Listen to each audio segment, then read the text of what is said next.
L'Assemblée générale des élus de la Chambre de commerce et d'industrie de La Réunion s'est tenue le mercredi 11 mai 2016. Était à l'ordre du jour la validation après examen du budget rectifié pour l'année 2016 et pour l'ensemble des services. Le port de Saint-Gilles, celui de Sainte-Marie, le pôle formation, celui de l'innovation et de l'économie numérique ou le pôle économique ont fait l'objet d'échanges avant le vote. L'ensemble de la Chambre consulaire présente au final des comptes à l'équilibre. Nous sommes concurrencés par le privé, mais n'oublions pas que la Chambre de commerce reste, après l'éducation nationale, aujourd'hui l'organisme de formation qui a aujourd'hui en termes de qualité et de quantité, nous sommes juste après l'éducation nationale. Nous sommes même avant les autres chambres mongoliennes, donc nous sommes après l'éducation nationale, nous sommes le numéro 1 à La Réunion, après l'éducation nationale dans ce domaine-là. Moi je n'étais pas président donc à cette époque-là, après à chacun sa volonté de vouloir régulariser, nous sommes arrivés et nous nous sommes dit aujourd'hui qu'on ne peut pas effectivement laisser passer cette possibilité où les gens s'accaparent donc des terrains de la Chambre de commerce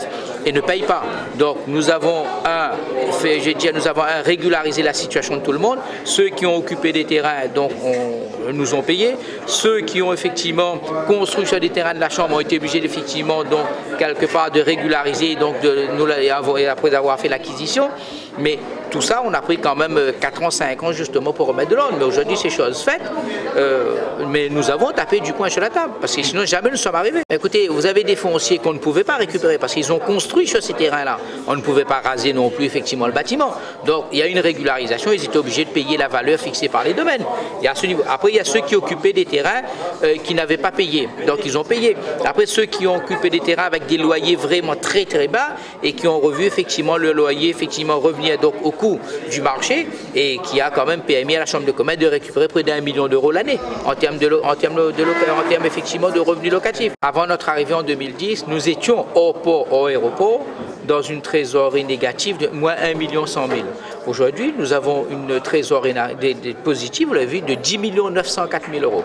Hors port, aéroport. Ça veut dire qu'on a quand même de moins 1 million, on est passé à plus de 10 millions. On a eu un fonds de roulement qui était de 3 millions d'euros en 2010 et aujourd'hui nous sommes à un fonds de roulement à plus de 9 millions d'euros. C'est pour vous dire qu'il y a eu un effort de consenti et aujourd'hui la Chambre de commerce peut dire qu'il peut aujourd'hui vivre sans les revenus du port de l'aéroport. À un moment donné, on travaille sur le projet. Donc on lance l'appel à projet effectivement sur le volet de Saint-Pierre et on va investir aujourd'hui donc sur Saint-Pierre sur un terrain de 19 000 m² et qui rapporterait à terme effectivement des revenus locatifs quand même assez importants. Quand on voit en termes d'aide ce que nous pouvons apporter aux entreprises, je dis que tout ça est vraiment, en fait le gâchis repose là-dessus.